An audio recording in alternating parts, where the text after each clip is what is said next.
দশম অধ্যায় এসো বলকে জানি। আমাদের দৈনন্দিন জীবনের কার্যক্রমের অংশ হিসেবে প্রতিদিনই আমাদের কোনো কিছুকে টানতে হয়, ঠেলতে হয় কিংবা ধাক্কা দিতে হয়। কোনো বস্তুর গতির অবস্থার পরিবর্তন ঘটাতে চাইলেই আমরা সেটাকে টানি, ঠেলি বা ধাক্কা দিই, অর্থাৎ বল প্রয়োগ করি। বল প্রয়োগ করে স্থির বস্তুকে গতিশীল করা যায়, আবার গতিশীল বস্তুর গতি পরিবর্তন করা যায়, এমনকি গতি থামিয়েও দেওয়া যায়। এই অধ্যায়ে আমরা জড়তা, বল, স্থিতি এবং গতি আলোচনা করব। গতির উপর বলের প্রভাব বোঝার জন্য আমরা নিউটনের প্রথম সূত্র থেকে বলের প্রকৃতি জানব, নিউটনের দ্বিতীয় সূত্র থেকে বলের পরিমাপ করব এবং নিউটনের তৃতীয় সূত্র থেকে বলের ক্রিয়া প্রতিক্রিয়া আলোচনা করব। এই অধ্যায় পাঠ শেষে আমরা বস্তুর জড়তা এবং বলের গুণগত ধারণা নিউটনের গতির প্রথম সূত্রের সাহায্যে ব্যাখ্যা করতে পারব। জড়তার ব্যবহারিক অভিজ্ঞতা ব্যাখ্যা করতে পারব, বিভিন্ন প্রকার বলের প্রকৃতি ব্যাখ্যা করতে পারব, ব্যবহারিক জীবনে ঘর্ষণের সুবিধা বর্ণনা করতে পারব, স্থিতি ও গতির উপর বলের প্রভাব ব্যাখ্যা করতে পারব। নিউটনের দ্বিতীয় সূত্র ব্যবহার করে বলের পরিমাপ করতে পারব, সহজ পরীক্ষণের সাহায্যে বল পরিমাপ করতে পারব। নিউটনের তৃতীয় সূত্রের সাহায্যে সংগঠিত কয়েকটি জনপ্রিয় ঘটনা ব্যাখ্যা করতে পারব। আমাদের জীবনে বলের প্রয়োজনীয়তা উপলব্ধি করতে পারব। ধাক্কা ও টানা বল। কোনো কিছুকে দূরে সরাতে চাইলে আমরা সেটাকে ঠেলি বা ধাক্কা দিই, আবার কোনো কিছুকে কাছে আনতে চাইলে আমরা তাকে টানি। কোনো বস্তুর উপর অন্য বস্তুর ধাক্কা বা টানাই হচ্ছে বল প্রয়োগ। যখনই আমরা কোনো কিছুকে ঠেলি বা টানি, উঠাই বা নামাই, তখন আমরা আসলে বল প্রয়োগ করি। যখন কোনো কিছুকে মোচড়াই বা ছিঁড়ি, প্রসারিত করি বা সংকুচিত করি, তখনও বল প্রয়োগ করতে হয়। কিন্তু এই অধ্যায়ে আমরা শুধু বলের মাধ্যমে গতি পরিবর্তনের বিষয়টি আলোচনা করব। আমরা সবাই দেখেছি স্থির বস্তুর উপর বল প্রয়োগ করা হলে সেটি নড়ে, আবার নড়তে থাকা বস্তুর উপর বল প্রয়োগ করে সেটি থামানো যায়, অর্থাৎ বল প্রয়োগ করে বস্তুর গতির পরিবর্তন করা যায়। বিজ্ঞানী নিউটন বল, ভর, জড়তা ও গতির মধ্যে সম্পর্ক স্থাপন করে তিনটি সূত্র প্রকাশ করেন। এই তিনটি সূত্র নিউটনের গতি বিষয়ক সূত্র নামে পরিচিত। নিউটনের প্রথম সূত্র থেকে আমরা বস্তুর জড়তা ও বল সম্পর্কে ধারণা পাই। এ প্রসঙ্গে নিউটনের প্রথম সূত্র হলো, বাইরে থেকে কোনো বল প্রয়োগ না করলে স্থির বস্তু চিরকালই স্থির থাকবে এবং সমবেগে চলতে থাকা বস্তু চিরকালই সমবেগে চলতে থাকবে। নিউটনের প্রথম সূত্রের প্রথম অংশ নিয়ে কারো সমস্যা হয় না, কারণ আমরা সবসময় দেখেছি স্থির বস্তুকে ধাক্কা দেওয়া পর্যন্ত সেটা নিজে থেকে নড়ে না, স্থির থেকে যায়। দ্বিতীয় অংশটি নিয়ে সমস্যা, কারণ আমরা কখনোই কোনো চলন্ত বস্তুকে অনন্তকাল চলতে দেখি না। ধাক্কা দিয়ে কোনো বস্তুকে গতিশীল করে ছেড়ে দিলেও দেখা যায় কোনো বল প্রয়োগ না করলেও শেষ পর্যন্ত বস্তুটা থেমে যায়। আমাদের দৈনন্দিন জীবনের অভিজ্ঞতা থেকে মনে হয় যে কোনো কিছুকে সমবেগে চালিয়ে নিতে হলে ক্রমাগত বুঝি সেটাকে বল প্রয়োগ করে যেতে হয়। নিউটনের প্রথম সূত্র থেকে আমরা জানতে পেরেছি সেটা সত্যি নয়। সমবেগে চলতে থাকা কোনো বস্তু যদি থেমে যায় তাহলে বুঝতে হবে সেখানে কোনো না কোনো ভাবে বল প্রয়োগ করা হয়েছে। ঘর্ষণ, বাতাসের বাধা, এরকম অনেক কিছু আসলে উল্টো দিক থেকে বল প্রয়োগ করে চলমান একটা বস্তুকে থামিয়ে দেয়। যদি সত্যি সত্যি সব বল বন্ধ করে দেওয়া যেত তাহলে আমরা সত্যিই দেখতে পেতাম সমবেগে চলতে থাকা একটা বস্তু অনন্তকাল ধরে চলছে। জড়তা। আমরা আমাদের দৈনন্দিন অভিজ্ঞতা থেকে দেখি প্রত্যেক বস্তু যে জায়গায় যে অবস্থায় আছে সে অবস্থায় থাকতে চায় না, বস্তু স্থির থাকলে স্থির থাকতে চায়, আর গতিশীল থাকলে গতিশীল থাকতে চায়। বল প্রয়োগ না করা পর্যন্ত বস্তু যে অবস্থায় আছে সেই অবস্থায় থাকতে চাওয়ার যে প্রবণতা সেটাই হচ্ছে জড়তা। স্থিতিশীল বস্তুর স্থির থাকতে চাওয়ার প্রবণতাকে বলে স্থিতি জড়তা, এবং গতিশীল বস্তুর সমবেগে গতিশীল থাকার প্রবণতাকে বলে গতি জড়তা। জড়তার ব্যবহারিক অভিজ্ঞতা। থেমে থাকা বাস হঠাৎ চলতে শুরু করলে বাস যাত্রীরা পিছনের দিকে হেলে পড়েন। জড়তার কারণে বাস যখন থেমে থাকে তখন যাত্রীর শরীরও স্থির থাকে, কিন্তু হঠাৎ বাস চলতে শুরু করলে যাত্রীদের শরীরের বাসের সিটে বসে থাকা বাস সংলগ্ন অংশ গতিশীল হয়, কিন্তু শরীরের উপরের অংশ জড়তার জন্য স্থির থাকে এবং স্থির থাকতে চায় বলে পিছনে হেলে পড়ে। চলন্ত বাস থেকে নামতে গেলে ঠিক তার বিপরীত ব্যাপারটি ঘটে। পুরো শরীরটি গতিশীল অবস্থায় পা যখন মাটি স্পর্শ করে তখন শরীরের নিচের অংশ স্থির হয়ে গেলেও উপরের অংশ গতিশীল থেকে যায় এবং যাত্রীর সামনে হুমড়ি খেয়ে পড়ে যায়। একক কাজ করে ফেলো এবং কমেন্ট করো। কাজ: একটি গ্লাসের উপর একটি কার্ড, বোর্ড বা শক্ত কাগজ রেখে তার উপর কয়েন রাখো। হঠাৎ কার্ড থেকে জোরে টোকা দাও। কি দেখলে? কয়েনটি গ্লাসের মধ্যে পড়ে গেল কেন? হঠাৎ জোরে টোকা দেওয়ার জন্য কার্ডটি সরে গেল, কিন্তু জড়তার কারণে কয়েনটি তার নিজস্ব স্থির অবস্থান বজায় রাখতে চাওয়ার জন্য গ্লাসের মধ্যে পড়ে গেল। জড়তার পরীক্ষা। গাড়ি চালানোর সময় গাড়ির সব আরোহীকে গতি জড়তার বিপদ থেকে রক্ষা পেতে সিট বেল্ট পরতে হয়। সিট বেল্ট ছাড়া চলমান গাড়ির চালক যদি হঠাৎ ব্রেক করেন কিংবা দুর্ঘটনার মাঝে পড়ে তখন জড়তার কারণে তিনি সামনে ঝুঁকে পড়বেন এবং স্টিয়ারিং কিংবা উইন্ডস্ক্রিনে আঘাত পাবেন। চিত্রের দ্বিতীয় অংশ দেখা যাচ্ছে গতি জড়তার উদাহরণ। সিট বেল্ট চালককে উইন্ডস্ক্রিনে আঘাত পাওয়া থেকে রক্ষা করছে। কোন বস্তুর দিক পরিবর্তনের ক্ষেত্রেও আমরা জড়তার প্রভাব অনুভব করি। যদি কোনো বাস বা গাড়ি হঠাৎ বাঁক নেয় তাহলে যাত্রীরা অন্য পাশে ঝুঁকে পড়ে। এর কারণ আরোহীও বাস বা গাড়ির গতির দিকে গতিশীল ছিলেন। বাস বা গাড়ি হঠাৎ দিক পরিবর্তন করলেও জড়তার কারণে আরোহীর মূল দিক বজায় রেখে গতিশীল থাকতে চান, তাই বাসের সাপেক্ষে অন্য পাশে সরে যান। বলের পরিমাণ ও নিউটনের দ্বিতীয় গতিসূত্র।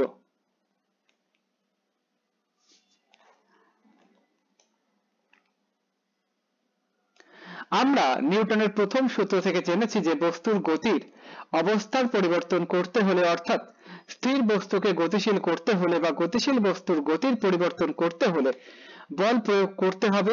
বস্তুর জড়তা থাকার কারণে এই বল প্রয়োগ করতে হয়। যে বস্তুর জড়তা যত বেশি তার অবস্থা পরিবর্তনের জন্য তত বেশি বল দিতে হবে। জড়তার পরিমাণ হচ্ছে ভর, সুতরাং যে বস্তুর ভর যত বেশি হবে গতির পরিবর্তন করতে হলে সেই বস্তুর উপর তত বেশি বল প্রয়োগ করতে হবে। একটি নির্দিষ্ট ভরের বস্তুর উপর কতখানি বল প্রয়োগ করা হলে বস্তুটির বেগের কতখানি পরিবর্তন হবে নিউটনের দ্বিতীয় সূত্র সেটি ব্যাখ্যা করেছে। তবে নিউটনের দ্বিতীয় সূত্রটি জানার আগে আমাদের দুটো রাশির কথা জানতে হবে। একটি হচ্ছে ভরবেগ, অন্যটি ত্বরণ। ভরবেগ। ভরবেগ হচ্ছে ভর এবং বেগের গুণফল, অর্থাৎ কোন বস্তুর ভর m এবং বেগ v হলে ভরবেগ p হচ্ছে p = mv। যদি ভরের পরিবর্তন না করে বা না হয় তাহলে ভরবেগের পরিবর্তন হচ্ছে বেগের পরিবর্তনের সাথে ভরের গুণফল, অর্থাৎ m ভরের কোন বস্তুর বেগ u থেকে বেড়ে v হলে তার ভরবেগের পরিবর্তন m of v - u। ত্বরণ। ত্বরণ হচ্ছে বেগের পরিবর্তনের হার, অর্থাৎ কোন বস্তুর বেগ যদি t সময়ে u থেকে পরিবর্তিত হয়ে v হয় তাহলে তার ত্বরণ a হচ্ছে a = v - u/t।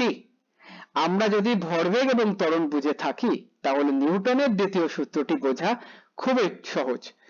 নিউটনের দ্বিতীয় সূত্রটি হলো বস্তুর ভরবেগের পরিবর্তনের হার প্রযুক্ত বলের সমানুপাতিক।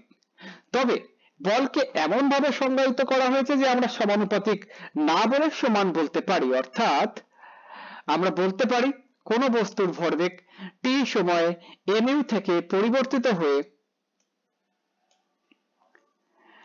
mv হলে তার ভরবেগের পরিবর্তনের হার ma = m of v - u/t প্রযুক্ত বল F এর সমান হবে, অর্থাৎ F = m of v - u/t = ma। বলের একক নিউটন। যে পরিমাণ বল 1 কিলোগ্রাম ভরের কোনো বস্তুর উপর প্রযুক্ত হয়ে 1 মিটার পার সেকেন্ড স্কয়ার ত্বরণ সৃষ্টি করে তাকে 1 নিউটন এন বলে। উদাহরণ করে ফেলো এবং কমেন্ট করো। একটি বস্তুর ভর 20 কেজি, এর উপর একটি বল প্রযুক্ত হওয়ায় এর ত্বরণ হলো 2 মিটার পার সেকেন্ড স্কয়ার। প্রযুক্ত বলের মান কত ছিল? সমাধান। এখানে বস্তুর ভর m ইকুয়াল টু 20 কেজি, ত্বরণ a equal to 2 metre per second square, বল F ইকুয়াল টু হোয়াট? আমরা জানি F equal to ma equal to 20 KG into 2 metre per second square equal to 40 newton. উত্তর 40 নিউটন। ক্রিয়া ও প্রতিক্রিয়া বল।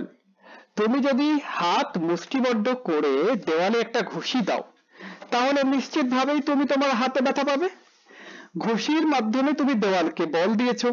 যদি দেওয়ালের ব্যথা অনুভব করার ক্ষমতা থাকতো তাহলে সেটি ব্যথা অনুভব করত, কিন্তু তুমি কেন ব্যথা পেয়েছো? কারণ তুমি নিশ্চয়ই অনুমান করতে পারছো তুমি যখন তোমার মুষ্টিবদ্ধ হাত দিয়ে দেওয়ালে বল প্রয়োগ করেছো তখন দেওয়ালটিও তোমার মুষ্টিবদ্ধ হাতে পাল্টা একটা বল প্রয়োগ করেছে। এটি সব সময় সত্যি, কোথাও বল প্রয়োগ করলে সেটিও পাল্টা বল প্রয়োগ করে। একক কাজ করে ফেলো এবং কমেন্ট করো। কাজ, একটি রাবার ব্যান্ড হাত দিয়ে ধরে দেখো সেটি কত লম্বা। এবার একটা ছোট বই সুতা দিয়ে রাবার ব্যান্ডের সাথে বেঁধে ঝুলিয়ে দাও। দেখবে রাবার ব্যান্ডটি খানিকটা লম্বা হয়ে বইটিকে ঝুলিয়ে রেখেছে। আমরা জানি বইটির ওজন আছে, ওজন হচ্ছে বল, কাজেই এই বল বইটিকে নিচের দিকে টানছে। বল প্রয়োগ করলে বস্তু গতিশীল হয়, কিন্তু এই বইটি গতিশীল নয়, বইটি স্থির, কারণ উপর থেকে রাবার ব্যান্ডটি প্রসারিত হয়ে বইটিকে উপরের দিকে টেনে ওজনের বলটুকু নিষ্ক্রিয় করে রেখেছে। অর্থাৎ আমরা বলতে পারি বইটা রাবার ব্যান্ডকে নিচের দিকে টানছে, তাই রাবার ব্যান্ডটা একটুখানি লম্বা হয়ে গেছে, আবার রাবার ব্যান্ডটা বইটাকে উপরের দিকে টানছে, তাই বইটা নিচে পড়ে না গিয়ে স্থির হয়ে আছে। উপরের উদাহরণগুলো থেকে আমরা দেখতে পাই আমরা যখনই কোথাও কোনো বল প্রয়োগ করি তখনই বিপরীত দিকে একটা বল তৈরি হয়। এই বলকে ক্রিয়া বল বলা হলে অন্যটিকে আমরা প্রতিক্রিয়া বল বলতে পারি। আইজ্যাক নিউটন তিনি তার গতি বিষয়ক তৃতীয় সূত্রে বলেছেন, প্রত্যেক ক্রিয়া বলেরই একটি সমান ও বিপরীত প্রতিক্রিয়া বল আছে। ক্রিয়া প্রতিক্রিয়া বল সব সময় একটি অন্যটির উপর কাজ করে, কখনোই একই বস্তুর উপর কাজ করে না। অর্থাৎ এ বস্তু যদি বি বস্তুর উপর বল প্রয়োগ করে তাহলে বি বস্তু এ বস্তুর উপর বিপরীত দিকে সমান বল প্রয়োগ করবে। প্রতিক্রিয়া বলটি ততক্ষণে থাকবে যতক্ষণ পর্যন্ত ক্রিয়া বলটি থাকবে। ক্রিয়া থেমে গেলে প্রতিক্রিয়াও থেমে যাবে। এই ক্রিয়া ও প্রতিক্রিয়া বলদ্বয় বস্তুগুলো স্থিরাবস্থায় বা গতিশীল অবস্থায় বা সাম্যাবস্থায় থাকা বা একে অপরের সংস্পর্শে থাকা বা না থাকার উপর নির্ভরশীল নয়, সর্বত্রই বর্তমান থাকে। ক্রিয়া প্রতিক্রিয়ার কয়েকটি উদাহরণ। নিউটনের তৃতীয় সূত্র বোঝার সবচেয়ে সোজা উপায় হচ্ছে আমরা কিভাবে হাঁটি সেটা বোঝা। আমরা সবাই হাঁটতে পারি, এর পেছনে কি পদার্থবিজ্ঞান আছে সেটা না জেনেই সবাই হাঁটে। কিন্তু তোমরা যেহেতু পদার্থবিজ্ঞান শিখতে শুরু করেছো, তোমাদের খুব সহজ একটা প্রশ্ন করা যায়, তুমি যেহেতু স্থির অবস্থা থেকে হাঁটতে পারো কাজেই আসলে তোমার একটি ত্বরণ হচ্ছে, যার অর্থ তোমার উপর বল প্রয়োগ করা হচ্ছে। কিন্তু আমরা সবাই জানি কেউ আমাদের উপর বল প্রয়োগ করে না, আমরা নিজেরাই হাঁটি। কেমন করে সেটা সম্ভব? নিউটনের তৃতীয় সূত্র না জানা থাকলে আমরা কখনোই হাঁটার বিষয়টা ব্যাখ্যা করতে পারতাম না। আমরা যখন হাঁটি তখন আমরা পা দিয়ে মাটিতে ধাক্কা দিই, অর্থাৎ বল প্রয়োগ করি, তখন মাটিটা নিউটনের তৃতীয় সূত্র অনুযায়ী আমাদের শরীরের সমান এবং বিপরীত বল প্রয়োগ করে। এই সমান এবং বিপরীত বল দিয়েই আমাদের ত্বরণ হয়, আমরা হাঁটি। একইভাবে মাঝি যখন লগি দিয়ে নদীর তলার মাটিকে ধাক্কা দেয় তখন নৌকা সামনের দিকে এগিয়ে যায়। একজন মানুষ হাঁটার পর পা দিয়ে যখন মাটিকে ধাক্কা দেয় তখন মাটিও মানুষটিকে পাল্টা ধাক্কা দেয়। মাঝি লগি দিয়ে নৌকা ঠেলে নিয়ে যাচ্ছে। বিষয়টা যাদের বুঝতে একটু সমস্যা হচ্ছে তাদের মনে করিয়ে দেওয়া যায়, শক্ত মাটিতে হাঁটা সোজা, কিন্তু ঝুরঝুরে বালুর উপর হাঁটা সোজা না। তার কারণ বালুর উপর বল প্রয়োগ করা যায় না, বালু সরে যায়। তো নিউটনের তৃতীয় সূত্রের পাল্টা বলটাও ঠিকভাবে পাওয়া যায় না। ব্যাপারটা আরো অনেক স্পষ্ট করে দেওয়া যায়, যদি কাউকে অসম্ভব মসৃণ একটা মেঝেতে সাবান পানি কিংবা তেল দিয়ে পিচ্ছিল করে হাঁটতে দেওয়া হয়, যেখানে ঘর্ষণ খুবই কম, তাই আমরা পিছনে বল প্রয়োগ করতেই পারবো না, এবং সেজন্য তার প্রতিক্রিয়া হিসেবে আমাদের উপর কোনো বলও পাবো না, আমরা আর তাই হাঁটতেও পারবো না। বিশ্বাস না হলে চেষ্টা করে দেখতে পারো। বল প্রয়োগ করলে বিপরীত এবং সমান বল পাওয়া যায়। যদি প্রয়োগ করতেই না পারি, তাহলে তার প্রতিক্রিয়া বল পাবো কেমন করে, আর হাঁটবো কেমন করে? তুমি ওজন মাপার যন্ত্রের উপর দাঁড়াও, সেখানে তোমার ওজন দেখতে পাবে। এটি হচ্ছে ওজন মাপার যন্ত্রের উপর তোমার প্রযুক্ত বল। এখন তুমি যদি উপরে উঠতে চাও, তাহলে নিশ্চিতভাবে নিচ থেকে তোমার উপরের দিকে বল প্রয়োগ করতে হবে। সেই বলটি কোথা থেকে আসবে? একক কাজ করে ফেলো এবং কমেন্ট করো। কাজ তুমি একটি লাফ দিয়ে দেখো, দেখবে মুহূর্তের জন্য ওজন মাপার যন্ত্রের কাঁটাটি সরে গিয়ে অনেক বেশি ওজন দেখাচ্ছে। তুমি এই বাড়তি বলটুকু মুহূর্তের জন্য নিচের দিকে প্রয়োগ করেছো, এবং তার প্রতিক্রিয়া হিসেবে ওজন মাপার যন্ত্রটি তোমার উপর উপরের দিকে বল প্রয়োগ করছে। সেই প্রতিক্রিয়া বলের কারণে তুমি উপরে উঠতে পেরেছো। একক কাজ করে ফেলো এবং কমেন্ট করো। কাজ, একটি বেলুন নিয়ে একে ভালোভাবে ফোলাও। হাত দিয়ে শক্ত করে মুখ বন্ধ করে রাখো, এরপর হঠাৎ হাত ছেড়ে বেলুনটিকে মুক্ত করে দাও। কি দেখলে? তুমি দেখবে বেলুনটি উড়ে বেড়াচ্ছে। বেলুনটিকে যখন ফোলানো হয়েছে, তখন বেলুনের রাবারটি প্রসারিত হয়ে ভেতরকার বাতাসের উপর একটা চাপ সৃষ্টি করেছে। যখন তুমি বেলুনের মুখটি ছেড়ে দিয়েছো, তখন বেলুনটি ভেতরকার বাতাসের উপর বল প্রয়োগ করে বেলুনের মুখ দিয়ে সজোরে বের করতে শুরু করেছে। বেলুনটি যখন বাতাসের উপর বল প্রয়োগ করতে শুরু করেছে, তখন বেলুনের বাতাসও বেলুনটির উপর বল প্রয়োগ করতে শুরু করেছে। এই বলের কারণে বেলুনটি বিপরীত দিকে ছুটতে শুরু করেছে। বেলুন থেকে পিছনের দিকে বাতাস বের হওয়ার সময় বেলুনটি সামনে এগিয়ে যায়। বলের প্রকৃতি, নেচার অফ ফোর্স।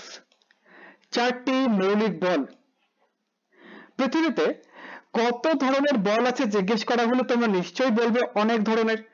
কোনো কিছুকে যদি ধাক্কা দিই, সেটা একটা বল। ট্রাক যখন বোঝা টেনে নিয়ে যায়, সেটা একটা বল। ঝড়ে যখন গাছ উপড়ে পড়ে, সেটা একটা বল। চুম্বক যখন লোহাকে আকর্ষণ করে, সেটা একটা বল। বোমা বিস্ফোরণে যখন ঘরবাড়ি উড়িয়ে দেয়, সেটা একটা বল। ক্রেন যখন কোনো কিছুকে টেনে তোলে, সেটা একটা বল। একটুখানি সময় দিলেই এরকম নানা ধরনের বলের তোমরা একটা বিশাল তালিকা তৈরি করতে পারবে। কিন্তু চমকপ্রদ ব্যাপারটি কি জানো? প্রকৃতিতে মাত্র 4 রকমের বল রয়েছে। উপরে যে তালিকা দেওয়া হয়েছে, সেগুলোকে বিশ্লেষণ করা হলে দেখা যাবে এগুলো ঘুরে ফিরে এই 4 রকমের বাইরে কোনোটা নয়। আসলে মৌলিক বল মাত্র 4টি। সেগুলো হচ্ছে মহাকর্ষ বল, তড়িৎ চৌম্বক বা বিদ্যুৎ চৌম্বকীয় বল, দুর্বল নিউক্লিয় বল ও সকল নিউক্লিয় বল। মহাকর্ষ বল, গ্র্যাভিটেশন। এই সৃষ্টি জগতের সকল বস্তু তাদের ভরের কারণে একে অপরকে যে বল দিয়ে আকর্ষণ করে, সেটাই হচ্ছে মহাকর্ষ বল। এই মহাকর্ষ বলের কারণে গ্যালাক্সির ভেতরে নক্ষত্ররা ঘুরপাক খায়, কিংবা সূর্যকে ঘিরে পৃথিবী ঘোরে, পৃথিবীকে ঘিরে চাঁদ ঘোরে। পৃথিবীর মহাকর্ষ বল যখন আমাদের উপর কাজ করে, আমরা সেটাকে বলি মাধ্যাকর্ষণ। এই মাধ্যাকর্ষণ বল আমাদেরকে নিচের দিকে, পৃথিবীর কেন্দ্রের দিকে টেনে রেখেছে, এবং এর কারণেই আমরা নিজেদের ওজনের অনুভূতি পাই। পদার্থবিজ্ঞানের একটি চমকপ্রদ বল হচ্ছে মহাকর্ষ বল। ভর আছে, সেরকম যে কোনো বস্তু অন্য বস্তুকে মহাকর্ষ বল দিয়ে আকর্ষণ করে। তড়িৎ চৌম্বক বল বা বিদ্যুৎ চৌম্বকীয় বল, ইলেকট্রোম্যাগনেটিক ফোর্স। চিরুনি দিয়ে চুল আঁচড়ে সেটা দিয়ে কাগজের টুকরোকে আকর্ষণ করা, বা চুম্বক দিয়ে অন্য চুম্বককে আকর্ষণ বিকর্ষণ আমাদের অনেকেই কখনো না কখনো করেছি। যদিও তড়িৎ বা বিদ্যুৎ এবং চুম্বকের বলকে আলাদা ধরনের বলে মনে হয়, আসলে দুটি একই বল, শুধু দুই ভাবে দেখা যায়। শুধু এই বলটা আকর্ষণ এবং বিকর্ষণ দুটোই করতে পারে, অন্যগুলো শুধু আকর্ষণ করতে পারে, বিকর্ষণ করতে পারে না। মাধ্যাকর্ষণ শক্তির তুলনায় এটা অনেক শক্তিশালী। 10⁻36 গুণ বা ট্রিলিয়ন ট্রিলিয়ন ট্রিলিয়ন গুণ শক্তিশালী। কথাটা যে সত্যি সেটা নিশ্চয়ই তোমরা সহজে অনুমান করতে পারবে, কারণ যখন তুমি একটা চিরুনি দিয়ে চুল আঁচড়ে একটা কাগজকে আকর্ষণ করে তুলে নাও, তখন কিন্তু সেই কাগজটাকে পুরো পৃথিবী তার সমস্ত ভর দিয়ে তৈরি মাধ্যাকর্ষণ বল দিয়ে টেনে রাখার চেষ্টা করে। তবুও তোমার চিরুনির অল্প একটু বিদ্যুৎ সেই বিশাল পৃথিবীর পুরো মাধ্যাকর্ষণকে হারিয়ে দেয়। দুর্বল নিউক্লিয় বল, উইক ফোর্স। এটাকে দুর্বল বলা হয় কারণ এটা তড়িৎচুম্বক বল থেকে দুর্বল প্রায় ট্রিলিয়ন গুণ, কিন্তু মোটেও মহাকর্ষ বলের মতো এত দুর্বল নয়। মহাকর্ষ এবং তড়িৎচুম্বক বল যে কোনো দূরত্ব থেকে কাজ করতে পারে, কিন্তু এই বলটা খুবই অল্প দূরত্বে। 10⁻18 মিটার কাজ করে। তেজস্ক্রিয় নিউক্লিয়াস থেকে যে বিটা রশ্মি বা ইলেকট্রন বের হয়, সেটার কারণ এই দুর্বল নিউক্লিয় বল। সবল নিউক্লিয় বল, স্ট্রং নিউক্লিয়ার ফোর্স। এটি হচ্ছে সৃষ্টি জগতের সবচেয়ে শক্তিশালী বল। তড়িৎচুম্বক বল থেকেও 100 গুণ বেশি শক্তিশালী, কিন্তু এটাও খুবই অল্প দূরত্বে 10⁻15 মিটার কাজ করে। পরমাণুর কেন্দ্রে যে নিউক্লিয়াস রয়েছে তার ভেতরকার প্রোটন এবং নিউট্রনের নিজেদের মাঝে এই প্রচন্ড শক্তিশালী বল কাজ করে নিজেদের আটকে রাখে। প্রচন্ড বলে আটকে থাকার কারণে এর মাঝে অনেক শক্তি জমা থাকে, তাই বড় নিউক্লিয়াসকে ভেঙে কিংবা ছোট নিউক্লিয়াসকে জোড়া দিয়ে এই বলের কারণে অনেক শক্তি তৈরি করা সম্ভব। নিউক্লিয়ার বোমা সেজন্য এত শক্তিশালী। সূর্য থেকে প্রাপ্ত আলো ও তাপ এই বল দিয়ে তৈরি হয়। বিজ্ঞানীরা ধারণা করেন এই 4 ধরনের বলের মূল এক জায়গায়, এবং তারা সবগুলোকে এক সূত্র দিয়ে ব্যাখ্যা করার চেষ্টা করেছেন। তড়িৎচুম্বক, বিদ্যুৎ চৌম্বকীয় এবং দুর্বল নিউক্লিয়ার বলকে এর মাঝে একই সূত্র দিয়ে ব্যাখ্যা করা সম্ভব হয়েছে, এবং সেটি তাত্ত্বিক পদার্থবিজ্ঞানের একটি আকাশ ছোঁয়া সাফল্য। কাজেই তুমি ইচ্ছে করলে বলতে পারো বল 3 ধরনের: মহাকর্ষ, ইলেকট্রোউইক এবং নিউক্লিয়ার বল।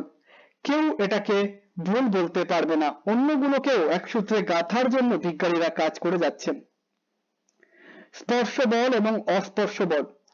তোমরা যখন তোমাদের দৈনন্দিন জীবনে নানা কাজে বল ব্যবহার করো, তখন তোমাদের মনে হতে পারে কোনো বল প্রয়োগ করতে হলে স্পর্শ করতে হয়।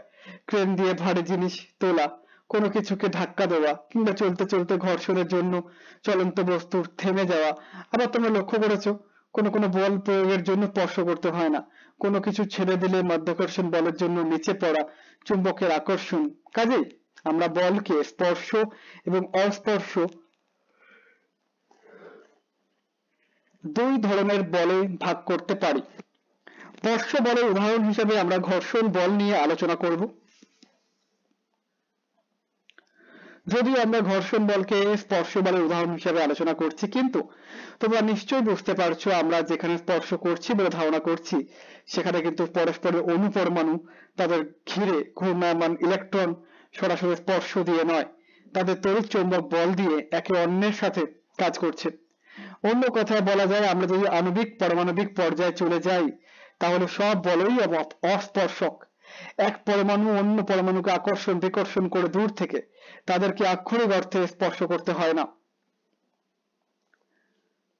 ঘর্ষণ বল, ফ্রিকশনাল ফোর্স। ধরা যাক একটা টেবিল কোনো একটা কাঠের টুকরো রয়েছে, এবং সেই কাঠের টুকরোর উপর বল প্রয়োগ করে সেখানে ত্বরণ সৃষ্টি করতে চাচ্ছি।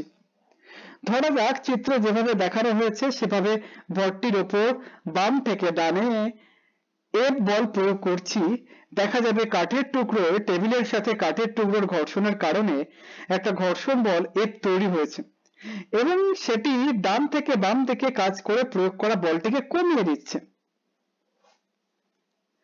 একটি স্তরের উপর বল প্রয়োগ করলে ঘর্ষণের জন্য বিপরীত দিকে একটি বল তৈরি হতে পারে, এফ এফ। ঘর্ষণ প্রকৃতপক্ষে দুটি এবড়ো খেবড়ো পৃষ্ঠের কারণে তৈরি হয়।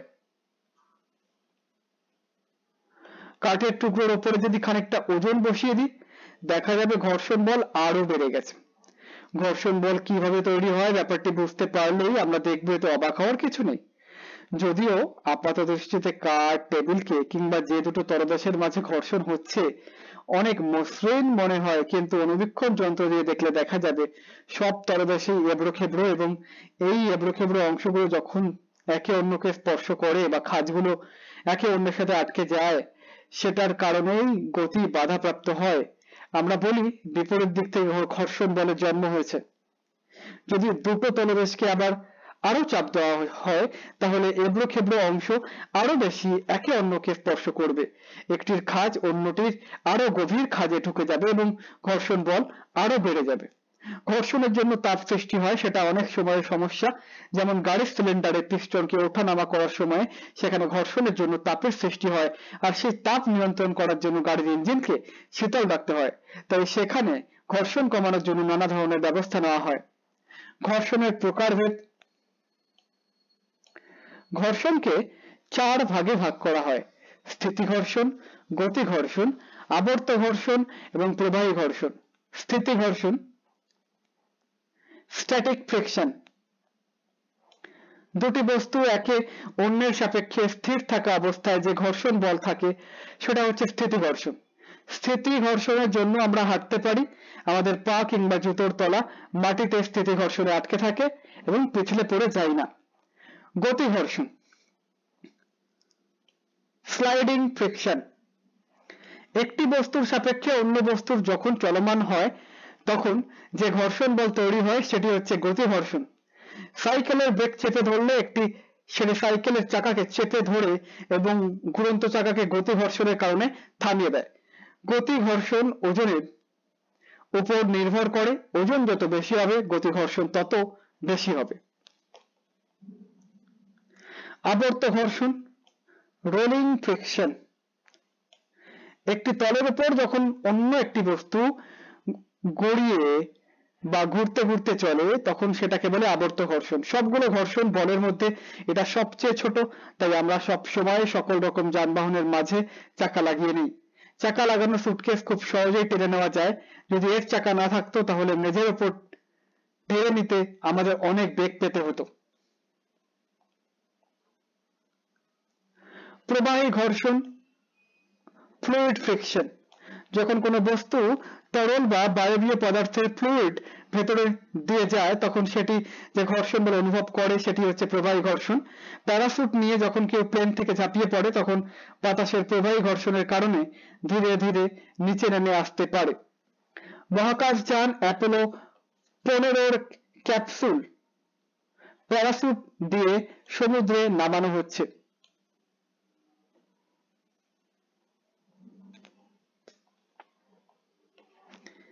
একক কাজ করে ফেলো এবং কমেন্ট করো। প্রবাহী ঘর্ষণ কাজ, একটা কাগজের ওপর থেকে ছেড়ে দাও, নিচে পড়তে কতটুকু সময় লাগছে অনুমান করো। এবার কাগজটিকে দলামোচা করে ছোট একটা বলের মতো করে ছেড়ে দাও, এবার নিচে পড়তে কত সময় লেগেছে, কেন, কমেন্ট করো। একক কাজ করে ফেলো এবং কমেন্ট করো। স্থিতি ঘর্ষণ এবং গতি ঘর্ষণ কাজ, কয়েকটা ম্যাচের খালি বাক্স নাও, সেগুলোর ভেতরে মাটি ভরে বাক্সগুলো খানিকটা ভারী করে নাও, এবার একটা বইয়ের উপর ম্যাচ বাক্সটা রেখে বইটা ঢালু করতে থাকো। স্থিতি ঘর্ষণের কারণে ম্যাচটি গড়িয়ে যাবে না, তবে একটা নির্দিষ্ট কোণে গেলে ম্যাচ বাক্সটা গড়িয়ে পড়তে শুরু করবে। এই অবস্থায় ম্যাচ বাক্সের গতি ঘর্ষণ কার্যকর হতে শুরু করেছে। একটা ম্যাচ বাক্সের উপর আরো একটি বা কয়েকটি ম্যাচ বাক্স রেখে পরীক্ষাটি আবার করো, দেখবে প্রতিবার তুমি একই ফলাফল পাবে। একাধিক ম্যাচ বাক্স রেখে তুমি ওজন বাড়িয়ে স্থিতি ঘর্ষণ বাড়িয়ে দিচ্ছ, কিন্তু ঢালু করার সময় একই মাত্রায় ঢালের দিকে বলটি বেড়ে যাচ্ছে, বলে ফলাফলের পরিবর্তন হচ্ছে না। আমরা আগেই বলেছি ঘর্ষণ বল সবসময় প্রয়োগ করা বলের বিপরীত দিকে কাজ করে, সেজন্য স্বাভাবিকভাবেই ঘর্ষণ বল গতিকে কমিয়ে দেয় এবং আমাদের ধারণা হতে পারে আমরা সর্বক্ষেত্রে বুঝি ঘর্ষণ কমানোর চেষ্টা করি, কিন্তু সেটি সত্যি নয়। তোমরা নিশ্চয়ই কখনো না কখনো কাদার মাঝে কোনো গাড়ি বা ট্রাককে আটকে যেতে দেখেছো। তখন গাড়ির চাকা ঘুরলেও ঘর্ষণ কম বলে কাদা থেকে গাড়ি বা ট্রাক উঠে আসতে পারে না। চাকা পিছলিয়ে যায়, তখন গাড়ি বা ট্রাকটিকে তুলে আনার জন্য অন্যভাবে চাকা এবং কাদার মধ্যে ঘর্ষণ বাড়ানোর চেষ্টা করা হয়। ঘর্ষণ বাড়ানো ও কমানো, আমরা এর মাঝে জেনে গেছি যে আমাদের প্রয়োজনীয় ঘর্ষণকে কখনো বাড়াতে হয় এবং কখনো কমাতে হয়। ঘর্ষণ কমানোর জন্য আমরা যেসব কাজ করি সেগুলি হচ্ছে: এক, পৃষ্ঠতে যে ঘর্ষণ হয় সেই পৃষ্ঠটিতে যত সম্ভব মসৃণ করা, মসৃণ পৃষ্ঠে গতি ঘর্ষণ কম। দুই, তেল, মোবিল বা গ্রিস জাতীয় পদার্থ হচ্ছে পিচ্ছিলকারী পদার্থ বা লুব্রিকেন্ট। দুটি তলের মাঝখানে এই লুব্রিকেন্ট থাকলে ঘর্ষণ অনেকখানি কমে যায়। চাকা ব্যবহার করে ঘর্ষণ কমানো যায়। চাকা ব্যবহার করা হলে বড় গতির ঘর্ষণের পরিবর্তে অনেক ছোট আবর্ত ঘর্ষণ দিয়ে কাজ করা যায়। ঘুরন্ত চাকাতে বল বিয়ারিং ব্যবহার করে সরাসরি ঘর্ষণের বদলে ছোট স্টিলের বলগুলোর আবর্তন ঘর্ষণের সাহায্যে ঘর্ষণ অনেক কমানো সম্ভব। গাড়ি, বিমান এ ধরনের দ্রুতগামী যানবাহনের ডিজাইন এমন ভাবে করা হয় যেন বাতাস ঘর্ষণ তৈরি না করে স্ট্রিম লাইন করা পৃষ্ঠদেশের ওপর দিয়ে যেতে পারে। যে দুটি পৃষ্ঠদেশে ঘর্ষণ হয় তারা যদি অল্প জায়গায় একে অন্যকে স্পর্শ করে তাহলে ঘর্ষণ কমানো যায়। 6, আমরা দেখেছি ঘর্ষণরত দুটি পৃষ্ঠে বল প্রয়োগ করা হলে ঘর্ষণ বেড়ে যায়, কাজেই লম্বভাবে আরোপিত বল কমানো হলে ঘর্ষণ কমানো যায়। ঘর্ষণ বাড়ানো, ঘর্ষণ কমানোর জন্য যে প্রক্রিয়াগুলো করা হয় সেগুলো করা না হলে কিংবা তার বিপরীত কাজগুলো করা হলে ঘর্ষণ বেড়ে যায়। তাই ঘর্ষণ বাড়ানোর জন্য আমরা যেসব কাজ করি সেগুলো হচ্ছে: এক, যে দুটি তলে ঘর্ষণ হচ্ছে সেগুলো অমসৃণ বা খসখসে করে তোলা। দুই, যে দুটি তলে ঘর্ষণ হয় সেগুলো আরো জোরে চেপে ধরার ব্যবস্থা করা। তিন, ঘর্ষণরত তল দুটির মাঝে গতিকে থামিয়ে স্থির করে ফেলা, কারণ স্থির ঘর্ষণ গতি ঘর্ষণ থেকে বেশি। 4, ঘর্ষণরত তলের মাঝে খাঁজ কাটা বা ঢেউ খেলানো করা, তাহলে এটি তলদেশকে জোরে আঁকড়ে ধরতে পারে। পানি বা তরল থাকলে সেটি খাঁজে ঢুকে গিয়ে পৃষ্ঠদেশের ঘর্ষণ বাড়াতে পারে। 5, বাতাস বা তরলের ঘনত্ব বাড়ানো। 6, বাতাস বা তরলের ঘর্ষণরত পৃষ্ঠদেশ বাড়িয়ে দেওয়া। 7, চাকা বা বল বিয়ারিং সরিয়ে দেওয়া। ঘর্ষণ একটি প্রয়োজনীয় উপদ্রব। আমরা সবাই নিশ্চয়ই লক্ষ্য করেছি যে ঘর্ষণের কারণে তাপশক্তি তৈরি হয়। শীতের দিনে আমরা হাত ঘষে হাত উত্তপ্ত করি। গাড়ির ইঞ্জিন যে গরম হয়ে ওঠে সেটিও ঘটে ঘর্ষণের কারণে। কাজে ঘর্ষণের কারণে অপ্রয়োজনীয়তা সৃষ্টি করে শক্তির অপচয় হয়। গাড়ি, প্লেন, জাহাজ, সাবমেরিনকে ঘর্ষণ বলকে পরাস্ত করে এগিয়ে যেতে হয়, সেখানেও অতিরিক্ত জ্বালানি খরচ করতে হয়। এভাবে দেখা হলে মনে হতে পারে ঘর্ষণ বুঝি আমাদের জীবনের একটা উপদ্রব ছাড়া আর কিছু নয়। আবার আমরা এর মাঝে দেখেছি ঘর্ষণ আছে বলেই আমরা হাঁটতে পারি, রাস্তায় গাড়ি চলতে পারে, কাগজে পেন্সিল কলম দিয়ে লিখতে পারি, দালান গড়ে তুলতে পারি, প্যারাসুট দিয়ে নিরাপদে নিচে নামতে পারি। আমরা এই ধরনের অসংখ্য উদাহরণ দিতে পারি যেখানে ঘর্ষণ না থাকলে আমরা আমাদের প্রয়োজনীয় কাজগুলো করতে পারতাম না। কাজেই ঘর্ষণকে উপদ্রব মনে করা হলেও আমাদের মেনে নিতে হবে এটি আমাদের জীবনের জন্য খুবই প্রয়োজনীয় একটি উপদ্রব। অনুশীলনী করে ফেলো এবং কমেন্ট করো।